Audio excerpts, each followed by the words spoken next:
ವೀಕ್ಷಕರೇ ನಮಸ್ಕಾರ. ನಾನು ನಿಮ್ಮ ನಾಗರಾಜ್ ಚೋಳು, ಪ್ರಖ್ಯಾತ ಜ್ಯೋತಿಷಿ, ವಾಸ್ತು ಹಾಗೂ ಸಂಖ್ಯಾಶಾಸ್ತ್ರಜ್ಞರು ಮಾತನಾಡ್ತಾ ಇರ್ತಕ್ಕಂಥದ್ದು.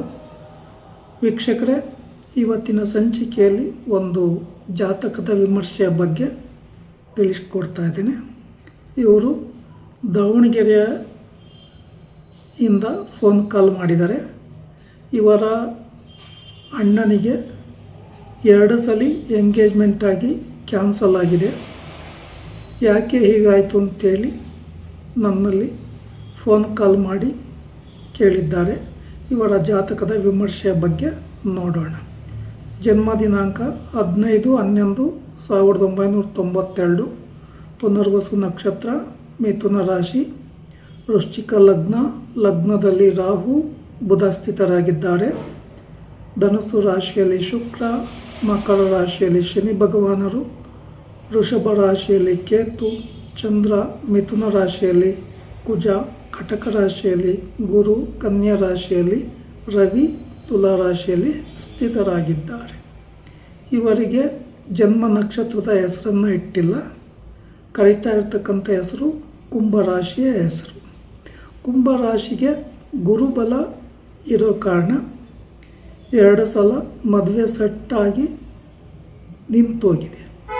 ಯಾಕೆ ಹೀಗಾಯಿತು ಅಂತಕ್ಕಂಥದ್ದಾಗಿ ನೋಡಿದಾದರೆ, ಕುಂಭರಾಶಿಗೆ ಗೋಚಾರ ರೀತಿಯಲ್ಲಿ ರಾಹು ಕಾಲ ಸರ್ಪದೋಷ, ರಾಹು ಸ್ಥಿತನಾಗಿದ್ದು ಕೇತು 7ನೇ ಮನೆಯಲ್ಲಿ ಸ್ಥಿತರಾಗಿರೋದ್ರಿಂದ ಸರ್ಪದೋಷ ಬಲವಾಗಿದೆ. ಇದಲ್ಲದೆ ಈ ಕುಂಭರಾಶಿಗೆ ಸಾಡೆ ಸಾತಿ 5.5 ವರ್ಷಗಳಿಂದಲೂ ನಡೀತಾ ಇದೆ. ಸಾಡೆ ಸಾತಿ ಶನಿ ಭಗವಾನರ ದೋಷಕ್ಕೆ ಇವರು ಯಾವುದೇ ರೀತಿ ಪರಿಹಾರಗಳನ್ನು ಮಾಡಿಕೊಂಡಿಲ್ಲ. ಸರ್ಪದೋಷ ಬಲವಾಗಿದ್ದರೂ ಅದಕ್ಕೆ ಸಂಬಂಧಿಸಿದ ಪರಿಹಾರಗಳನ್ನು ಅಲ್ಲೂ ಸಹ ಮಾಡಿಕೊಳ್ಳಿಕ್ಕೆ ಆಗಿಲ್ಲ. ಇನ್ನು ಜಾತಕದಲ್ಲಿ ಲಗ್ನದಲ್ಲೇ ರಾಹು 7ನೇ ಮನೆಯಲ್ಲಿ ಕೇತು ಗ್ರಹ ಸ್ಥಿತರಾಗಿರೋದ್ರಿಂದ ಜಾತಕದಲ್ಲಿ ಜನ್ಮದಾರಭ್ಯದಲ್ಲೇ ಸರ್ಪದೋಷ ಬಂದಿದೆ. ಇವತ್ತಿನವರೆಗೂ ಸಹ ಆ ಸರ್ಪದೋಷಕ್ಕೆ ಸಂಬಂಧಿಸಿದ ಪರಿಹಾರಗಳನ್ನು ಮಾಡಿಕೊಳ್ಳಿಕ್ಕೆ ಇವ್ರಿಗೆ ಆಗಿಲ್ಲ.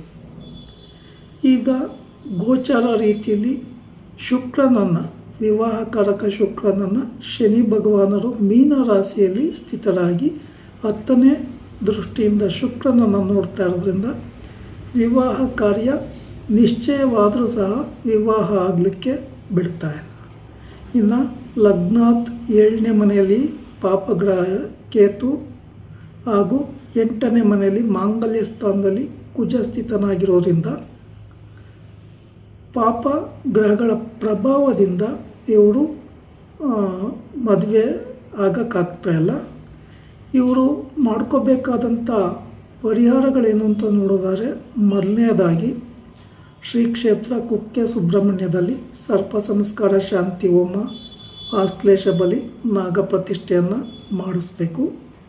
ಅದಾದ ನಂತರ ಶನಿ ಭಗವಾನರಿಗೆ ಶನಿವಾರಗಳಂದು ಎಳ್ಳೆಣ್ಣೆ ದೀಪ ಹಚ್ಚೋದು, ಎಳ್ಳೆಣ್ಣೆ ಅಭಿಷೇಕ ಮಾಡಿಸ್ತಕ್ಕಂಥದ್ದು, ಎಳ್ಳೆಣ್ಣೆಯನ್ನು ದಾನ ಕೊಡ್ತಕ್ಕಂಥದ್ದು, 8 ಸುತ್ತು ಪ್ರದಕ್ಷಿಣೆ ಹಾಕಿ ಶ್ರದ್ಧಾ ಭಕ್ತಿಯಿಂದ ಕೈ ಮುಗಿದು ಪ್ರಾರ್ಥನೆ ಮಾಡ್ಕೊತಕ್ಕಂಥದ್ದು, ಬನ್ನಿ ಪತ್ರೆ, ಬಿಲ್ವ ಪತ್ರೆ, ಪೂಜಾ ಸಾಮಗ್ರಿಗಳೊಂದಿಗೆ ಶ್ರದ್ಧಾ ಭಕ್ತಿಯಿಂದ ಪೂಜೆ ಕೊಡೋದು ಒಳ್ಳೆಯದು. ಶನಿವಾರ ಕಟಿಂಗ್ ಶೇವಿಂಗ್ ಮಾಡಿಸ್ಬಾರ್ದು, ನಾನ್ ವೆಜ್ಜನ್ನು ತಿನ್ನಬಾರ್ದು, ಕಪ್ಪು ಮತ್ತು ನೀಲಿಯ ಬಣ್ಣದ ವಸ್ತ್ರಗಳನ್ನು ಧಾರಣೆ ಮಾಡಬಾರ್ದು. ಹಾಗೆ ಗುರುಬಲ ಜನ್ಮ ರಾಶಿಗೆ ಇಲ್ಲದೇ ಇರೋ ಕಾರಣ ಗುರುವಾರಗಳಂದು ರಾಯರ ಸಾನ್ನಿಧ್ಯ ಅಥವಾ ಸಾಯಿಬಾಬಾ ಮಂದಿರಗಳಲ್ಲಿ ಪೂಜೆ ಕೊಡೋದು ಬಹಳ ಉತ್ತಮ. ಇನ್ನು ವಿವಾಹಕಾರಕ ಶುಕ್ರನಿಗೆ ಶನಿಯ ದೃಷ್ಟಿ ಇರೋದರಿಂದ ವಿವಾಹಕಾರಕ ಶುಕ್ರ ಶತ್ರು ರಾಶಿಯಲ್ಲಿ, ಧನುಸ್ಸು ರಾಶಿಯಲ್ಲಿರೋದ್ರಿಂದ ದೇವಿ ದೇವಸ್ಥಾನಗಳಲ್ಲಿ ಶುಕ್ರವಾರಗಳಂದು ಪೂಜೆ ಕೊಡ್ತಕ್ಕಂಥದ್ದು ಬಹಳ ಒಳ್ಳೆಯದು. ಇನ್ನು ವಿವಾಹ ತಡೆಯ ನಿವಾರಣೆಗೆ ಇವರು ಮಾಡ್ಕೋಬೇಕಾದಂಥ ಪರಿಹಾರಗಳು ಅಂತಂದರೆ, ತುಳಸಿ ಗಿಡದ ಜೊತೆ ವಿವಾಹ ಮಾಡಿಸ್ತಕ್ಕಂಥದ್ದು ಅಥವಾ ಕದಳಿ ವಿವಾಹ ಅಂತೇಳಿ ಮಾಡ್ತಾರೆ. ಈ ವಿವಾಹಗಳನ್ನು ಮಾಡಿಸಿ ಇವರು ಅನಂತರ ವಿವಾಹ ಕಾರ್ಯಕ್ಕೆ ಪ್ರಯತ್ನ ಮಾಡೋದು ಭಾಳ ಒಳ್ಳೆಯದು. ಇಲ್ಲಿ ಈ ಜಾತಕರಿಗೆ ಜನ್ಮ ನಕ್ಷತ್ರದ ಹೆಸರನ್ನು ಇಟ್ಟಿಲ್ಲದಲೇ ಇರೋ ಕಾರಣ, ಚಂದ್ರ ಅಷ್ಟಮದಲ್ಲಿ ಇರೋ ಕಾರಣ ಒಮ್ಮೊಮ್ಮೆ ಉದ್ವೇಗಕ್ಕೆ ಒಳಗಾಗಿರೋದು ಹಾಗೂ ಸರಿಯಾದ ರೀತಿಯಲ್ಲಿ ಪರಿಹಾರಗಳನ್ನು ಮಾಡಿಕೊಳ್ಳಿಕ್ಕೆ ದಾರಿ ಸಿಕ್ಕದೇ ಇರತಕ್ಕಂಥದಕ್ಕೆ ಕಾರಣ ಆಗಿದೆ. ಈ ಜಾತಕದ ವಿಮರ್ಶೆಯನ್ನು ನೋಡಿದ ನಂತರ ಈ ಜಾತಕರಿಗೆ ಏನೆಲ್ಲ ಪರಿಹಾರಗಳನ್ನು ಮಾಡ್ಕೋಬೇಕು ಅಂತೇಳಿ ಸಲಹೆಯನ್ನು ಕೊಟ್ಟಿದ್ದೇನೆ. ಇನ್ನು ಇವರ ಮನೆಯಲ್ಲಿಯೂ ಸಹ ವಾಸ್ತು ದೋಷ ಪ್ರಬಲವಾಗಿದೆ. ಚತುರ್ಥಾಧಿಪತಿ ಶನಿ ಭಗವಾನರಾಗಿದ್ದು, ಶನಿ ಭಗವಾನರು 3ನೇ ಮನೆಯಲ್ಲಿದ್ದು ನಿರ್ಬಲರಾಗಿರೋದ್ರಿಂದ ಈ ಮನೆಯಲ್ಲಿ ಈಗಿರೋ ಮನೆಯಲ್ಲಿ ಅನೇಕ ರೀತಿಯ ಸಮಸ್ಯೆಗಳು ಕಂಡುಬರ್ತಾ ಇದ್ದಾವೆ. ಅದಕ್ಕೆ ಸಂಬಂಧಿಸಿದ ಪರಿಹಾರಗಳನ್ನು ಮಾಡ್ಕೊಂಬೋದು ಒಳ್ಳೆಯದು. ವೀಕ್ಷಕರೇ, ಈ ವಿಡಿಯೋ ಇಷ್ಟ ಆಯಿತು ಅಂದರೆ ಲೈಕ್ ಮಾಡಿ, ಶೇರ್ ಮಾಡಿ, ಫಾಲೋ ಮಾಡಿ, ಆ ಲೈಕನ್ನು ಒತ್ತಿ, ಬೆಲ್ ಐಕನ್ ಒತ್ತಿ. ನಮಸ್ಕಾರ.